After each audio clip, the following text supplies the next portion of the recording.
સીતારામ બધાયને. સાંજના વાગી ગયા છે 4:45 અને આજ વાતાવરણ છે વરસાદી. કાલનો વરસાદ જે છે એ ધીમે ધીમે આવે છે. અત્યારે અડધી કલાક લગી ધીમે ધીમે આવ્યો. ખેડૂતો માટે બહુ ભયજનક છે, કારણ કે અત્યારે માંડવી ઉપાડે છે ખેતરમાંથી. માંડવી બગડે, નુકસાન થાય.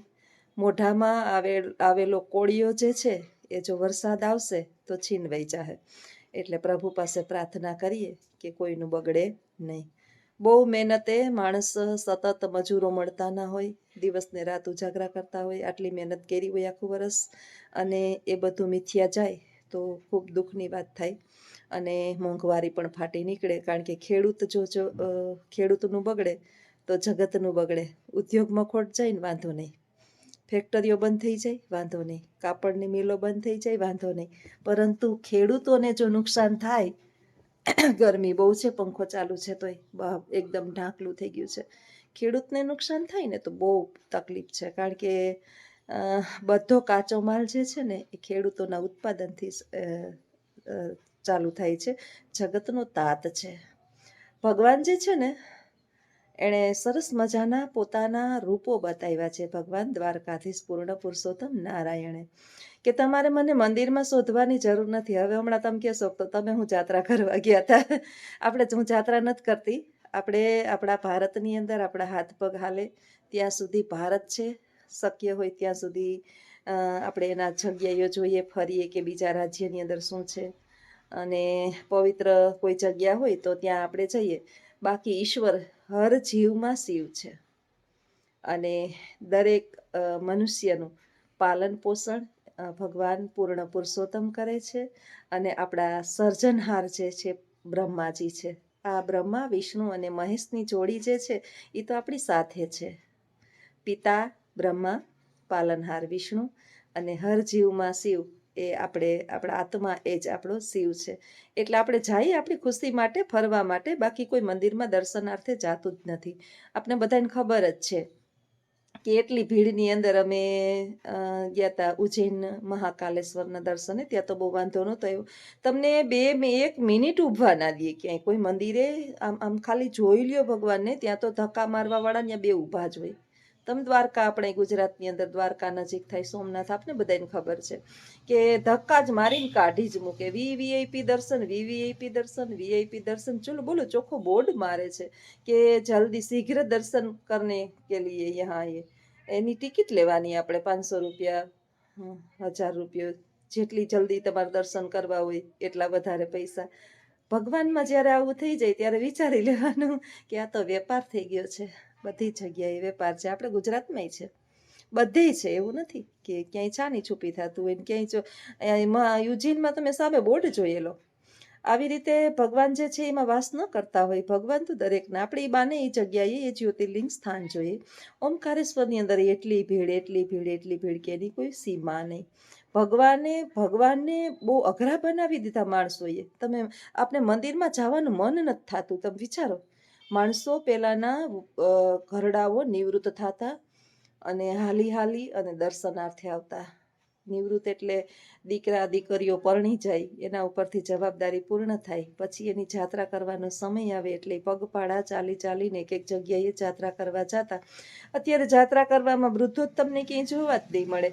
બધે નાના છોકરા છોકરીઓ, યંગસ્ટરને, નાના છોકરાઓને લઈને ફેમિલીને ફરવા માટે નીકળી જ પડે છે. એટલે માણસોની ભીડ વધી ગઈ છે. અને ભગવાનને એના જે ટ્રસ્ટીઓ છે ને એને અઘરા બનાવી દીધા છે કે તમે માંથી ગોટા લાઈન કરી અને બિચારાના હાથ પગ જેના ખરેખર દુખતા હોય ને એના માટે તો જાત્રા એમ કહીએ ને કે અશક્ય બની ગઈ છે. અશક્ય. પગ દુખતા હોય ને ઘૂંટણના ને એટલું ઘૂમરા. હામાં ભગવાન હોય ને તો આપણે ઓલી જાળીઓ ફિટ કરી દીધી ને એટલા ઘૂમરા લેવાના કે એની કોઈ સીમા નહીં. એટલે આ ઓમકારેશ્વર તો આશાથી અવાળ્યું નહોતું ને હારું ના આવી. એની તો કોઈ ઈ તો હાલી જ ન હગે. પહેલી વાત તો એ તો કેટલું હાલવાનું અંદર. અને નસીબદાર અમે કે થઈ ગયા તો ખરી ઓમકારેશ્વરના દર્શન. નહીં તો ઘણા તો એમ કહે છે કે અમે તો એમને પાછા આવીએ, થતાય નથી દર્શન, આટલી ભીડ. એટલે માણસો યાને બધા ત્યાંના જે સંચાલકો છે ને એને ભગવાનને દર્શન કરવા એવું અઘરા બનાવી દીધા છે.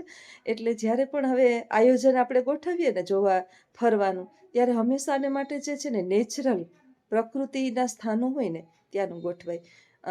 બહુ મંદિરોના ને એવા આયોજન ઓછા ગોઠવે. આ તો એક ઉજ્જૈનની મારા દીકરાએ માનતા કરી હતી. બહુ મેજર પરિસ્થિતિમાં હતી, બીમાર હતી. મારી પરિસ્થિતિ બહુ ખરાબ હતી આજથી 4-5 વર્ષ પહેલાં, બહુ મેજર પ્રોબ્લેમ. એટલે મોટો મારો દીકરો છે ને, એણે મહાકાલેશ્વરની માનતા કરી હતી. એટલે પોતાને નાની બેબી છે ને, આ વખતે વેકેશનમાં પોતે આવી શકે એમ નહોતું. મમ્મી તું દર્શન કરી આવજે ને. હવે તો દર્શન કરી આવ, 5-6 વર્ષ થઈ ગયા કે. અને પછી માનતા જાજી રખાય નહીં, પછી તારા હાથ પગ નહીં હાલે એટલે જવું જ પડે એમ હતું. નહીંતર બહુ મંદિરોના દર્શન તો ભગવાન ભલું કરે, હરેક જીવની અંદર ઈશ્વરનો વાસ છે. એના હું તમને રૂપોની વાત કરતી હતી કે ઈશ્વર ક્યાં વસે છે. ઈશ્વરના અલગ અલગ રૂપો છે. તમારે ભગવાન કહે છે દ્વારકાધીશ પૂર્ણ પુરુષોત્તમ કે તમારે મને મંદિરોમાં, વૈકુંઠમાં કે કૈલાસમાં શોધવાની જરૂર નથી. તમારે મારા આ 8 રૂપો જે છે એ તમે જોવો. ક્યાં મારા 8 રૂપો છે? ભગવાન એમ કહે છે. તો પહેલું રૂપ જે છે ને એ મારું છે ખેડૂત. મેં હમણાં ખેડૂતની વાત કરી કે આખા જગતને ખેતી કરી કરી કરી દિવસની રાત જોયા વિના, ટાઢ તડકો જોયા વિના એ ખેતર ખૂંદી અને માટીની અંદર અન્ન ઉત્પન્ન કરે છે અને જગતના પેટ ભરે છે. એ ખેડૂતની અંદર હું, એના હૃદયની અંદર હું વાસ કરું છું. ભગવાન ખેડૂતના પરિશ્રમમાં વસે છે, એના હૃદયમાં વાસ કરે છે. એટલે જ્યાં શોધવાની જરૂર નથી. તમારે થાકેલો, હારેલો, ભાંગેલો ખેડૂત જુઓ, એ એટલો પરિશ્રમથી થાકેલો, અને એનું કામ જોઈએ એટલે આપણે ખરેખર વિચાર આવે કે આ જો કામ ન કરતા હોત તો કાંઈ 5 સ્ટાર જીવનથી કાંઈ પેટ નથી ભરાતું. આપણે સરસ મજાનો સોનાનો બંગલો બનાવી લઈએ, સોનાના થાળી વાટકા, સોનાના હિંડોળા, હિંચકા, ગાડીઓ સોનાની, બધુંય કરી લઈએ, પણ ખેડૂત અનાજ જ ઉત્પન્ન ન કરે તો હું કિલો ખાઈએ, હવાથી જીવન નથી જીવાતું. ખાલી હવાન પાણીથી માણસ ના જીવી શકે, અનાજ વિના જીવન શક્ય નથી. બીજું તો કે હું તો બીજો મારો છે એ કડિયાની અંદર હું વાસ કરું છું. જે કડિયા કામ કરે છે ને, પોતાને મકાન રહેવા માટે નહીં હોય. કડિયા જોજો બિચારા, પોતાના માટે રહેવા માટે મકાન નહીં હોય, ઝૂંપડીમાં રહેતા હશે, પણ બીજા માટે આલિશાન બંગલા તૈયાર કરશે, મંદિરોના બાંધકામ કરશે. તમે જે એને કહેશો એ ચણશે. એ થાકેલો એટલો પરિશ્રમથી, અને એનું મહેનતાણું તો કે ઓછું, એની અંદર હું વાસ કરું છું.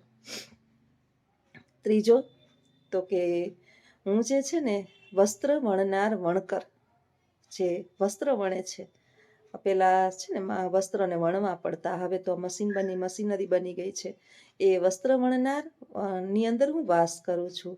કારણ કે જગતને ઈશ્વર આપણને જન્મ આપે છે ત્યારે આપણે કપડાં પહેરીને નથી આવતા, પરંતુ શરીરની અંદર જ્યારે આપણે માન મર્યાદા જાળવવાને લાયક થાય ત્યારે એ વસ્ત્ર વણનાર વણકર જો કપડાં ના બનાવત તો આપણું તન ઢકાત નહીં અને આપણે આદિમાનવ જેવા લાગત. એટલે આ જે અદ્યતન કપડાઓથી આપણે જે ફરીએ છીએ એ વણકરની અંદર હું વાસ કરું છું. ચોથું તો કે હું શિક્ષકની અંદર વાસ કરું છું, ગુરુની અંદર વાસ કરું છું. ગુરુના રૂપને મારું રૂપ સમજવું, જગતની અજ્ઞાનતાને દૂર કરી અંધકારમાંથી પ્રકાશ તરફ જે લઈ જાય છે અને જ્ઞાનની પ્રાપ્તિ કરાવે છે, એવા ગુરુ, એવા અત્યારે ઓછા ગુરુ છે. અત્યારે તો પૈસા ફેંક તમાશા દેખે ને જેવું થઈ ગયું છે કે જેટલા પૈસા વધારે ભરો એટલી સારી શાળામાં એડમિશન મળે, નહીંતર સરકારીની અંદર ભણવું પડે. અને સરકારી શાળાઓ હવે તો હમણાં તો કંઈ વાંધો નથી, થોડી પ્રજા જાગૃત થઈ ગઈ છે. એટલે જે અમે જે તે સમયની અંદર શાળાઓમાં ભણ્યા એ અમને ખબર છે કે બારી બારણા ન હોય, પંખા ન હોય, ઉપર નળિયા હોય, ટોયલેટ બાથરૂમ લેડીઝ એક નહીં, આવી શાળાઓમાં અમે ભણેલા છીએ. અને જો આવા ગુરુ હોય, જ્ઞાનની પ્રાપ્તિ કરાવે, એની અંદર હું વાસ કરું છું. પછી તો કે હું સૈનિકની અંદર વાસ કરું છું. કેવો સૈનિક? તો કે જે સૈનિક દેશની રક્ષાર્થે પોતાના પ્રાણનો ત્યાગ કરે અને પ્રજાનું રક્ષણ કરે. આપણે સૂતા હોય અને એ તડકો, ટાઢ, વરસાદ, બરફ બધું સહન કરે, ગોળીઓ પોતાની માથે લઈ લઈએ પણ આપને રક્ષા કરે. આજે આપણે શાંતિથી સૂઈએ છીએ ને તો એને કારણે છે. એની અંદર હું વાસ કરું છું ને એની રક્ષા પણ કરું છું. તો ભગવાન કે હું મને જ્યાં ત્યાં ન શોધો, તમે મને એનું રૂપ સમજો. પછી હું ક્યાં વાસ કરું છું? તો કે હું વૈજ્ઞાનિકોની અંદર વાસ કરું છું, કે જે નવી નવી શોધો કરે, લોકોને નવી નવી ઉત્પત્તિ આપે અને એને જ્ઞાનની પ્રાપ્તિ કરાવે, એના માટે નવું નવું આયોજન બનાવે. એવા વૈજ્ઞાનિકો છે કે જેણે ઘણું બધું શોધ કરી અને લોકોની સમસ્યાઓનો હલ કર્યો છે. આજે આપણે અંધકારમાં જીવન જીવતા વર્ષો પહેલાં આ લાઇટો શોધી, આ વીજળીની શોધ કરી, આ પંખા, આ પેલું આપણે હાલી હાલીને જાતા તો સાયકલની શોધ કરી, પ્લેનની શોધ કરી, ઘણી બધી શોધો થઈ. તો એ જે શોધકાર છે વૈજ્ઞાનિકો, એની અંદર હું વાસ કરું છું. પછી હવે તમે ક્યાં ભગવાનના વાસને ગોતવાનો? તો કે હું રાજાની અંદર વાસ કરું છું. કે જગતનો તાત જેમ ખેડૂત છે, એમ જગતનો બાપ રાજા પણ છે. પણ રાજા કેવો હોવો જોઈએ? અત્યારના જે આપણા નેતાઓ છે એવો નહીં. 70 પેઢી આપણે એમ કહીએ કે જે છે ને, માણસ અત્યારે 7 પેઢીનું ભેગું કરતો. 7 પેઢી છોડો, 70 પેઢી છોડો, આપણા નેતાઓ 700 પેઢીનું ભેગું કરે અને પછી ભંભુડા ફૂંકતા જાય, ન ખાય કે ન ખાવા દે. તમે માગવા જાઓ જો 5 રૂપિયા મારા છોકરાને દાન દેવું, નિહારે ટ્યુશનમાં કે ફી ભરવી છે ને હારી નિહારમાં બેહાડવા, નહીં ધ્યાન આપે. આ નેતા, અત્યારના નેતામાં નહીં. અત્યારે તો તમે એની વ્યાખ્યા મારી પાસે ન બોલાવો તો વધારે સારું, કેમ કે અત્યારે આપણને ખબર છે કે ક્યાં કેવા નેતા શું કરે છે. દોગલા નેતા છે અત્યારે, દોગલા. પોતાનો સ્વાર્થ પૂર્ણ કરવા માટે ગમે એ કરે. પણ રાજાઓ હતા, કેવા રાજાઓ? રાજા હરિશ્ચંદ્ર, રાજા ભરતરી, રાજા ગોપીચંદ. વિચારો, આવા રાજાઓ કેવા રાજાઓ હતા. રાજા પૃથ્વીરાજ, એના નામ છે. અત્યારના નેતાઓના ક્યાંય નામ નહીં આવે, ક્યાંય નહીં. આ તો એ માણસ ખાલી મોઢે. અત્યારે નેતાઓને શું છે ખબર છે કે બહુ એના વિશે આપણે કહીએ નહીં, કારણ કે અલગ અલગ બધાય હોય. 100માં 2 સારાય નીકળે, એવું નથી કે બધાય ખરાબ જ હોય. અને સારું કરવા જતા હોય તો બહુ એનું હાલતું ન હોય, એના કામ ન થતા હોય. કારણ કે ક્યાંક ને ક્યાંક પથ્થર ફેંકવાવાળા તો હોય જ. ઓલો ગોપાલ ઇટાલિયા બોલે તો આપણે એમ થાય કે ઈ સાચો છે. નામ આપણે કોઈના લઈએ નહીં. ઘણી વાર ઓલા બોલતા હોય તો આપણે એમ, ખરેખર કોણ સાચું છે એ આપણે ક્યારેક ક્યારેક તો આપણે ખુદ ભ્રમિત થઈ જઈએ છીએ કે આપણે એ બાબતથી અજ્ઞાન છીએ. તો એવા જે ખરેખર રાજાઓ છે, પ્રજાના હિતમાં જેણે કાર્ય કર્યું હોય, એની અંદર હું વાસ કરું છું. જે માત્ર ને માત્ર પોતાનું હિત ના જોવે, પ્રજાનું હિત જોવે.